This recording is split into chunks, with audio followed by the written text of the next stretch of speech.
दोस्तों, त्रिवेणी learning platform पर आप सबका स्वागत है।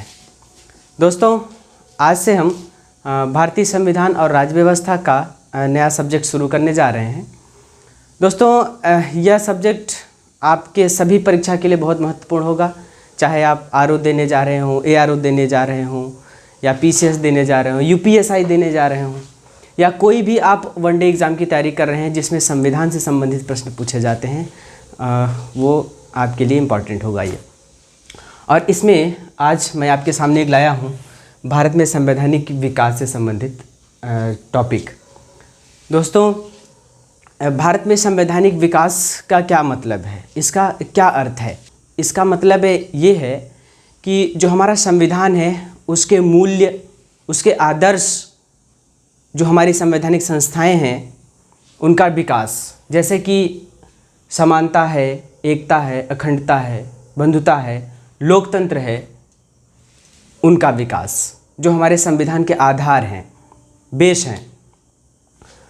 और हमारी संवैधानिक संस्थाएं जैसे कि विधायिका है, कार्यपालिका है, न्यायपालिका है, इन सब का जो विकास हुआ है, डेवलपमेंट हुआ है, वो कैसे हुआ है, वो सारी बातें हम इस भारत में संवैधानिक विकास के टॉपिक में सीखेंगे। फ्रेंड्स, भारत में संवैधानिक विकास के इतिहास की जो शुरुआत होती है वो ब्रिटिश ईस्ट इंडिया कंपनी की स्थापना से शुरू होती है। ब्रिटिश ईस्ट इंडिया कंपनी मतलब अंग्रेजी साम्राज्य की स्थापना से शुरू होती है। फ्रेंड्स, भारत में अंग्रेजी साम्राज्य की स्थापना के शुरू होने से पहले भारत में जो व्यवस्था थी, जो राज व्यवस्था थी, वो धार्मिक और रूढ़िवाद पर आधारित थी। कोई लिखित विधि विधान नहीं था। लेकिन दोस्तों, 23 जून 1757 को प्लासी का युद्ध हुआ था, बंगाल का नवाब सिराजुद्दौला और अंग्रेज़ों के बीच में।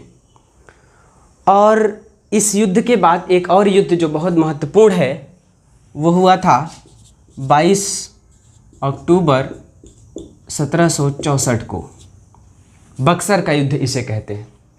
बक्सर में युद्ध हुआ था।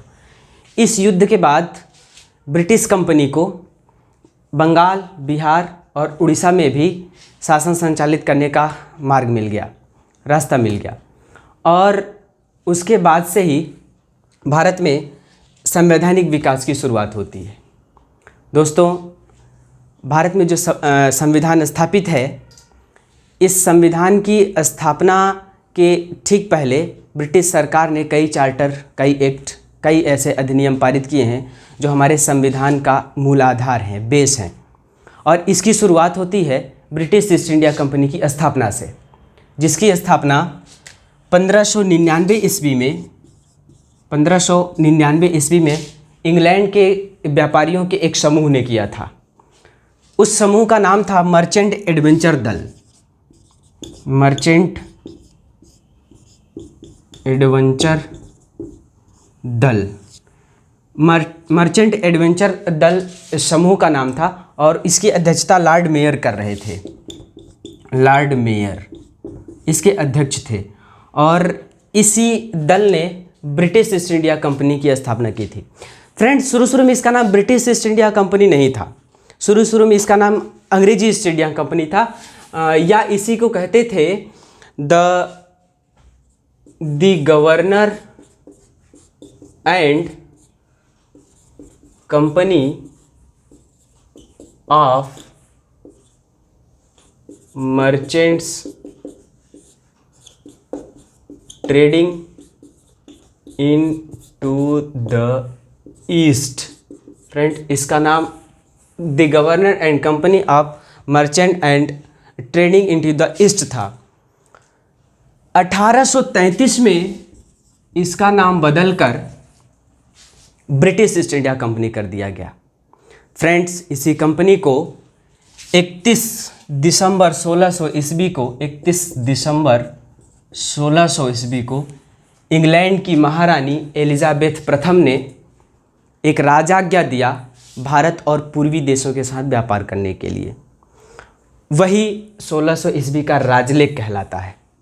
फ्रेंड्स, ये 1600 ईस्वी का जो राजलेख है, ये कोई नियम कानून नहीं था, बस एक राजाज्ञा थी जो इंग्लैंड की महारानी एलिजाबेथ ने वहाँ के व्यापारियों को पूर्वी देशों के साथ व्यापार करने के लिए दिया था। इसके बाद रेगुलेटिंग एक्ट 1773 इंग्लैंड की सरकार ने पारित किया था। क्योंकि शुरू में कंपनी का तो उद्देश्य भारत में व्यापार करना था, लेकिन धीरे धीरे राजनीतिक होने लगा और इसीलिए इंग्लैंड की सरकार ने कंपनी को नियंत्रण में रखने के लिए, कंट्रोल करने के लिए रेगुलेटिंग एक्ट 1773 पारित किया। रेगुलेटिंग एक्ट 1773 का अधिनियम जो था, ये इंग्लैंड की सरकार ने कंपनी को नियंत्रण में करने के लिए पहली बार कोई लिखित कानून बनाया था। फ्रेंड्स, इस रेगुलेटिंग एक्ट में बहुत सारे दोष थे, कुछ कमियां थीं और इन्हीं कमियों को दूर करने के लिए पीट्स इंडिया एक्ट 1784 पारित किया गया था। फ्रेंड्स, पीट्स इंडिया एक्ट 1784 भी अपने उद्देश्यों को पूरा करने में असफल रहा और इसके बाद इंग्लैंड की सरकार ने फिर से कई ऐसे चार्टर, कई ऐसे एक्ट बनाए हैं जो हमारे संविधान का आधार रहे हैं, बेस रहे हैं।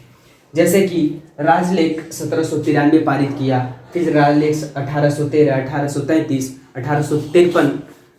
फ्रेंड्स, राजलेख 1853 में जो इंग्लैंड की संसद ने बनाया था, कंपनी को नियंत्रित करने के लिए यह अंतिम चार्टर था। इसके बाद 1857 का एक संग्राम हुआ था भारत में।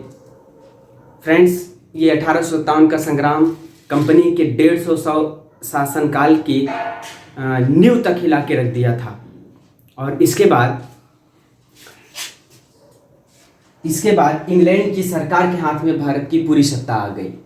जो ब्रिटिश ईस्ट इंडिया कंपनी के हाथ में साम्राज्य था, क्षेत्र था, उस पूरे क्षेत्र को अंग्रेजी सरकार ने अपने हाथ में ले लिया और डायरेक्ट शासन शुरू कर दिया, प्रत्यक्ष रूप से शासन शुरू कर दिया। और फिर अपने साम्राज्य की सुरक्षा के लिए, जो कि उसका साम्राज्य भारत में स्थापित हो गया था, उसकी सुरक्षा करने के लिए कई अधिनियम, चार्टर बनाए। जैसे कि पहला उसमें था भारत सरकार अधिनियम 1858, फिर भारत परिषद अधिनियम 1861, 1892, 1909। उसके बाद भारत सरकार अधिनियम 1919 बनाया और अंतिम अधिनियम भारत सरकार अधिनियम 1935 बनाया था। फ्रेंड्स, कई मामलों में भारत सरकार अधिनियम 1935 इम्पॉर्टेंट है, क्योंकि भारत का जो संविधान है उसका लगभग 75% हिस्सा भारतीय संविधान से में लिया गया है, प्रत्यक्ष या प्रत्यक्ष रूप से जोड़ा गया है।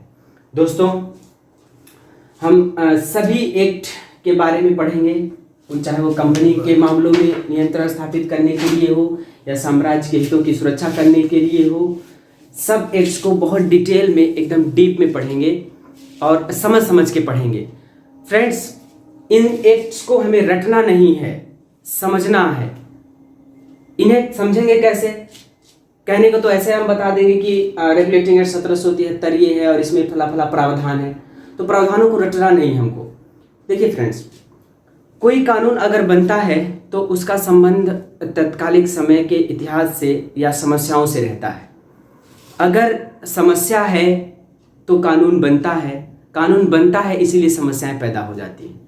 तो हम एक्ट की अगर पृष्ठभूमि को समझेंगे तो हम एक्ट के प्रावधानों को समझ लेंगे। फ्रेंड्स, आज के लिए इतना ही हम आपसे बात करेंगे। अगले वीडियो में हम सभी एक्ट्स के बारे में एक एक करके डिटेल में समझेंगे। दोस्तों, अगर आपको ये वीडियो अच्छा लगे तो लाइक करिएगा, शेयर करिएगा और कमेंट करके हमें ज़रूर बताइएगा। नमस्कार।